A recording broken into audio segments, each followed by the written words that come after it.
আর আপনার চাওয়া যেটা হবে সেটা হচ্ছে আমার সন্তান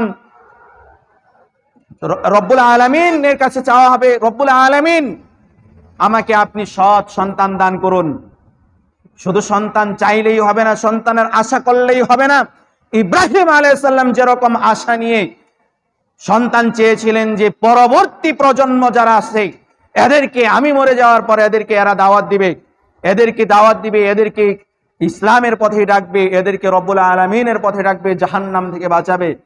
আমার আপনারও ঠিক ওই আশা নিয়ে, ওই আকাঙ্ক্ষা নিয়ে সন্তান কামনা করতে হবে, রব্বুল আলামিনের কাছে প্রার্থনা করতে হবে, রব্বুল আলামিন আমাকে আপনি এমন সন্তান দান করুন ইসমাইলের মতন।